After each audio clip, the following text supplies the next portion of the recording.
Tout le monde, c'est Ophélie. Aujourd'hui, on se retrouve dans une nouvelle vidéo où je vais vous donner mon avis sur Meurtre et le printemps, écrit par Claire Gratias, publié chez les éditions Le Muscati dans leur collection Restez vivant. Dans ce livre, on va suivre 4 personnages, Léa, Rémi, Vadim et Hugo. Alors, donc du coup, on va suivre ces 4 personnages, comme je disais, qui sont au collège, donc ils ont environ 13-14 ans, ils sont en train de passer leur brevet, bon, plutôt en train d'avoir plutôt la pression des professeurs pour passer leur brevet, parce que les examens sont encore dans assez longtemps, vu que on est le printemps comme le dit le titre. Et du coup, on va suivre ces jeunes héros qui vont découvrir après la fin de l'heure de cours de mathématiques que la prof de mathématiques a laissé une pochette par terre. Elle est partie, elle a laissé cette pochette et vous regardez ce qu'il y a dedans et il va avoir, il me semble, 1000 euros à l'intérieur de la pochette.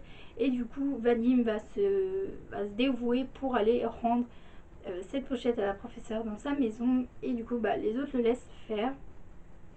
Le lendemain, Vadim n'est toujours pas là. Il ne répond pas. Ses amis ne savent pas où ils sont, ses parents non plus. Et il commence un peu à paniquer. Donc Rémi, Léa et Hugo vont décider d'avoir la prof de maths et de lui demander s'il n'aurait pas vu Vadim passer. Et quand ils arrivent dans sa maison, ils découvrent la prof de maths morte et Vadim aucune nouvelle de lui. Donc difficile de penser, non, facile de penser que Vadim aurait tué la prof de maths, mais eux, ils y pensent pas, ils trouvent pas ça possible. Ils pensent plutôt que c'est un concours de circonstances et ils vont essayer du coup d'enquêter de leur côté. Donc c'était vraiment bien écrit. On a des passages de journal d'écriture. En fait, il y a un personnage qui écrit cette histoire. Au début, on ne sait pas qui c'est, mais à la fin, on va le découvrir du coup. Et en fait, on nous apprend au début que du coup, l'éditeur a reçu un manuscrit avec des pages de journal, avec une lettre, et que c'est tout. Et du coup, il a décidé de faire de faire publier cette histoire. Et du coup, on a des pages de journaux d'écriture. Donc voilà, c'était vraiment une histoire vraiment bien menée, tambour battant, parce qu'on se dit, mais c'est pas possible que Vadim ait tué cette prof de français, c'est pas du tout le style du personnage quand on l'apprend au début, et en même temps on doute, parce qu'on se dit, mais ça fait trop de circonstances. Et du coup, petit à petit, on va apprendre plus de détails, on va apprendre des liaisons entre certains personnages. C'était vraiment une enquête vraiment bien entre des jeunes, vraiment bien. Et ce qui est cool, c'est que vraiment on a aussi ce petit côté les enfants qui aident la police, mais la police ne veut pas, mais les enfants trouvent quand même des détails. Donc c'était vraiment bien, mais c'était pas non plus trop tiré par les cheveux. On va parler franchement d'homosexualité, on va parler de secrets. Franchement, c'était vraiment hyper bien. C'est bien écrit. La fin nous laisse vraiment, mais moi personnellement, la fin elle m'a beaucoup surprise.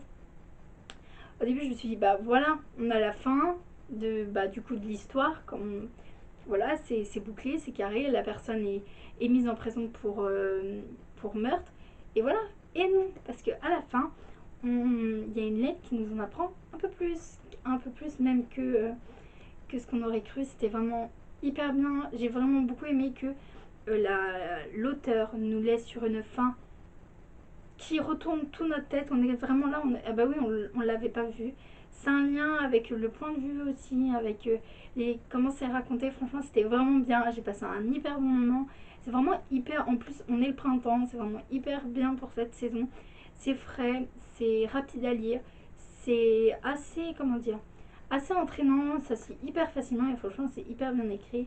En plus, du coup, on a des petites pages de journaux d'écriture qui du coup est du point de vue de l'auteur de ces journaux d'écriture. Donc du coup franchement c'était vraiment hyper bien, je vous le conseille à 2000%, moi j'ai adoré ma lecture. N'hésitez pas à mettre en commentaire si vous l'avez lu, si vous l'avez aimé et si vous fait envie. N'hésitez pas à voir en barre d'infos les liens que je vous mets, à liker, à partager cette vidéo et à vous abonner. Et moi je vous dis à bientôt pour une nouvelle vidéo.